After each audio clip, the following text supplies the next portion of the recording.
Wrestling is great. When wrestlers are good, wrestling is even better. But so often, we argue and debate whether or not a wrestler is good and not talk about what kind of good they are. Someone should try to change that. Professional wrestling takes many shapes, and to say that all wrestlers should be some universal description of good is incredibly reductive. Because while there's no set description for what makes a good match, we can generally agree that what a good match looks like is entirely dependent on the context. And if that's the case, how can there be an understanding of wrestlers being good that is not also dependent on the context? While you ponder that, I want to detail what it is we're looking at today. It can be tempting to look at this question, what are the different kinds of good wrestler, through the lens of different styles, talking about the looks wrestling can take, from death matches to spectacle lucha to gritty strong style. But I think that while those are the broad strokes that separate wrestling, like genres separate film and music, much like film and music, there is so much crossover, inspiration, and iteration that while there are still bastions of the quintessential genres out there, to me, it seems completely asinine to talk about them in this way, as in most wrestling you'll watch, you're going to get a little bit of everything. Instead, we're going to look at the ways wrestlers are great by talking about what roles they fit within wrestling, how they wrestle the matches, and how they can be labeled. For me, there are 7 general types of great wrestlers, and it's best to view these descriptions as positions on a sports team. While there is crossover in the base skill set of wrestling, and even more specific training in different places with different people, the most direct way they are differentiated is through the roles they play. In the offense of a football team, you have multiple positions whose job it is to catch a pass, but all of them are called upon very differently. A wide receiver will rarely get the same kinds of calls as a tight end, who will get entirely different calls than a running back. All of them can catch the ball, and all of them advance position, but you're going to call upon the roles they play in different instances, which is much the same in wrestling. You might not call upon wrestler A to fill role B, but that doesn't mean that wrestler A isn't great. You just need wrestler B to fit role B. The first kind of great wrestler we're going to talk about is the big match wrestler, otherwise known as the epic wrestler. The big match wrestler is, as indicated by the name, a specialist in big matches, which take a different cadence depending on where you go, but universally, they share some common elements. The big or epic match typically is defined by its length, although not exclusively. There exists 10-minute epics and there exists 20-minute sprints, but traditionally, the epic match adheres to a similar structure that is more analogous to a 3-act story, with each act being given the time to breathe.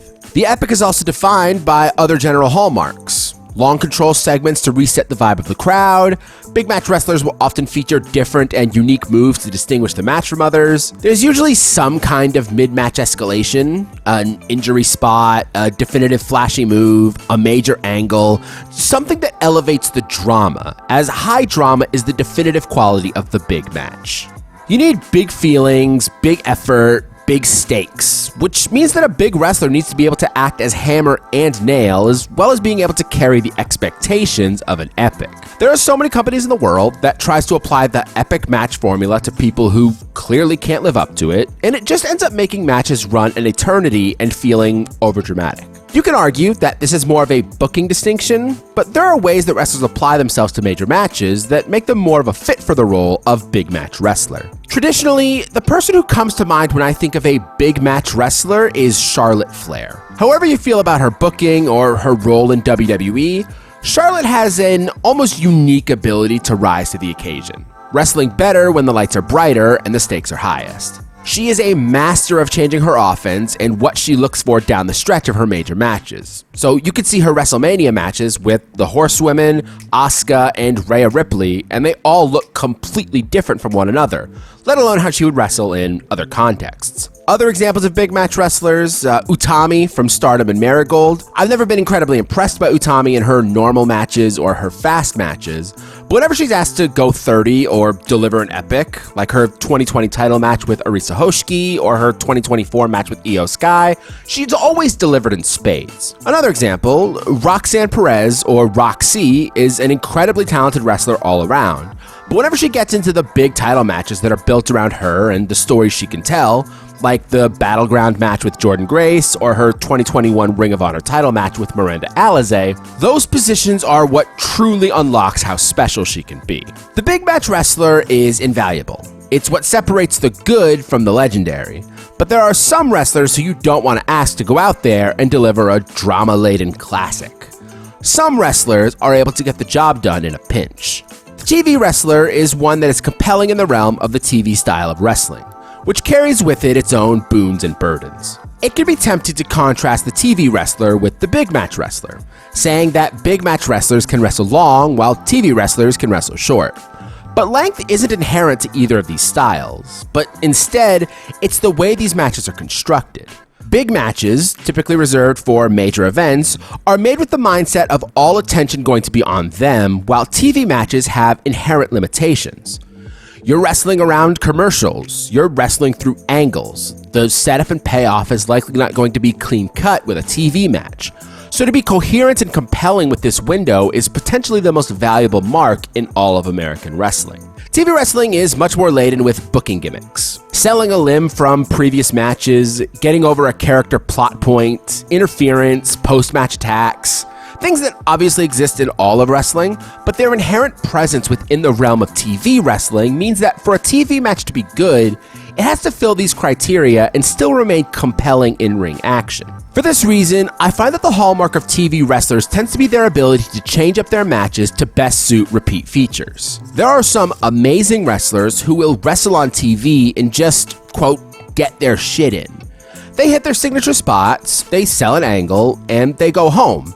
And that's all they should be expected to do. But if someone who's great at TV wrestling knows they're featured regularly, then they're going to change up their offense and the tone of the match to give people different tastes. By virtue of this frequency, TV wrestlers are the ideal pick to adapt to their opponent and wrestle differently based on the matchup. Because without the heavy lifting of time and concentrated attention afforded by the epic, you need to have some way to capture attention. One of the best examples of a modern TV wrestler is Lyra Valkyria. Every single time I see her wrestle, she impresses me more and more with how different her matches can be, how different her approach can be, how she sells, how she attacks, how she adapts, and how she executes are so impressive. Her best TV matches, for my money, are her NXT title match with Blair Davenport and her matches with Io Sky and Dakota Kai on Monday Night Raw in 2024 and 2025. The two 2025 matches with Dakota Kai especially stand out, as both matches carry different levels of build-up, different level of stakes, and still go about differently, being able to get across two great matches that are very different in under 9 minutes each. There are some wrestlers, like Lyra Valkyria, who have a bag that seems to be infinite, and that's amazing. But then there are match-in-a-box wrestlers. Those who have a bag, they don't venture outside of it but for rare circumstances, and it's their plug-and-play nature that makes them so compelling. But what sets them apart from rigid system wrestlers is that they're able to have their matches in a way they are so comfortable with that makes this prepackaged product feel like you aren't reheating nachos each time. The best example of a match-in-a-box wrestler is modern-day Nia Jax. You could surmise that any bigger wrestler would fit this description, as their matches really tend to follow a lone core narrative. But I don't necessarily think that's true. That said, it is true for Nia Jax. Since coming back to WWE, Nia has wrestled pretty much everybody and has had a remarkably high hit rate, despite the fact that I have spent pretty much the entire time insisting that she is not good. After enough time and enough hits, you do have to give it up though. Nia might not be thoughtful or creative, but she has her style and she nails it every single time. Her matches with Rhea Ripley are awesome. Her matches with Naomi are awesome. Her matches with Bayley, while overbooked, over-delivered compared to their previous main roster matches. Another great match-in-a-box wrestler is Shayna Baszler. You know what you're getting with Shayna, you know what her appeal is, and you know what she's going for, and it doesn't mesh with everybody, but when it does, you can hear the TV singing. It might be controversial, but I think the most successful match-in-a-box wrestler today is actually Rhea Ripley. I struggled to categorize her here because the stuff I love about Rhea in ring are so unique from match to match that it feels antithetical to the concept. But those unique things are extremely niche and specific to the way Rhea is built and how she moves. The way she throws herself around with her big boots and kicks, the way she bumps and sells, the way she'll have her limbs worked. Just a lot of very animated physical stuff that are Rhea-specific quirks for those interested in fine dining. But the actual cadence of her matches are all very similar. They are just dynamic and interesting enough because Rhea is dynamic and interesting that you'd never really notice if I didn't point it out. There are differences, enough to make her a compelling top wrestler, but I think she is much more prepackaged than you would expect from a star of her magnitude. But instead of that being a downside, I think that speaks to how great she is. The tag wrestler seems self-explanatory. They are wrestlers who work best in a tag team. But I think it's actually a little bit more interesting than that. A tag wrestler is someone, to me, whose pace, skill set, and abilities work better in the environment of a tag team. Obviously, there are dedicated wrestlers who fit this, but there are plenty of wrestlers with high-profile singles careers who, based on their skills, would fit better in a tag team because their skill set in singles is one-dimensional, while it could be unlocked with more bodies. The best wrestler who fits this that is not a dedicated tag team specialist is Liv Morgan. On her own, she is undeniably best as a mid-level chasing babyface. Ultimately, this is where her soul lies, with all of her moves being flashy counters and setups. She bumps heavy and sells heavy, and just her entire demeanor of fast-paced, bouncy, and smiling. As a singles wrestler, she cannot wrestle as a convincing heel, nor can she wrestle as a dominant defending babyface. It just feels antithetical to her style, so unless she changes that, her ceiling in singles wrestling is pretty much this. But when you put her in a tag team, her entire world unlocks. Her partnerships with Rhea Ripley and Raquel Rodriguez see her being used as a weapon for tag team offense, capitalizing on her creativity in spots and her heavy bumping. Her convoluted counters and setups now come out of nowhere because there are 3 more wrestlers to look at. She gets to hide behind another wrestler as a heel, and she gets to be a hot tag as a face. Liv Morgan is the perfect embodiment of a great tag wrestler that is not a dedicated tag wrestler because she demonstrates how a mindset can be applied to a different style of wrestling better than others.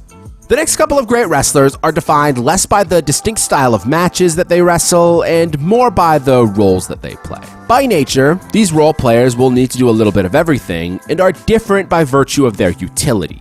First, we have wrestlers who I describe as break glass in case of emergency. Wrestlers who are high floor, low ceiling all-rounders who are able to be the focus of a division, but by and large will be utilized as transition pieces. These are the quintessential workhorses that all companies require, but are best exemplified by WWE's Bayley, AEW's Thunder Rosa, and Stardom's Konami. All of these wrestlers are great, both as pieces of the puzzle and periodically as top contenders or champions, but their best utilization is as glue to the backbone of a company. Other wrestlers who fit this description are Naomi and Chelsea Green in very different ways. Naomi is reliable for solid wrestling, and while Chelsea Green is also reliable as a wrestler, her willingness to stooge, play a character, and get a bit over is second to none. Something you need to have as a wrestling booker is the knowledge that you have some heat in the back pocket, so to speak. Without break glass in case of emergency wrestlers, bookers are walking a tightrope without a net.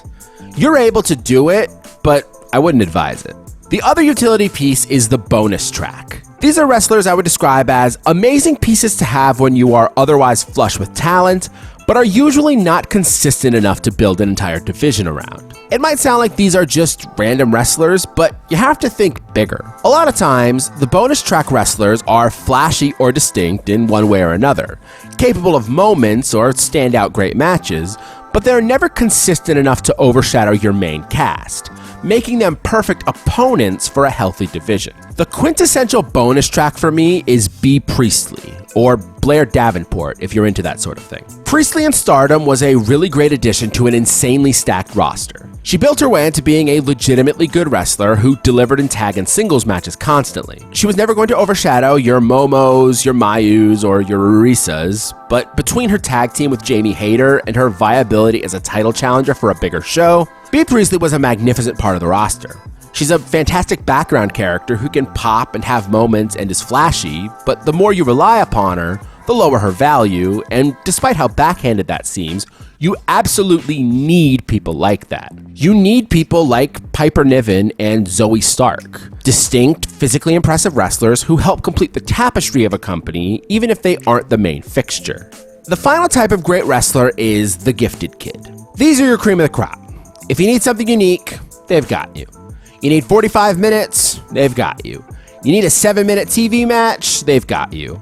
They can sell, they can be brutal, they are great wall to wall and can be called upon to do anything. The amount of gifted kids in wrestling are honestly more numerous than you'd think.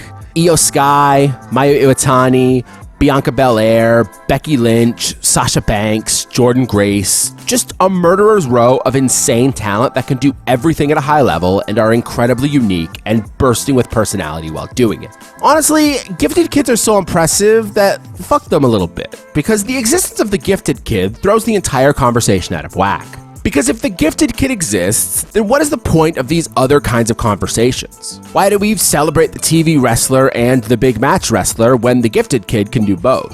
The answer to this logistical question is that everybody has a role to play, and the reason things are interesting is that nobody is just one thing. You might think that the ideal wrestling world is filled wall to wall with gifted kids, but if a painting is all just one color, we lose out on the details that evoke emotion.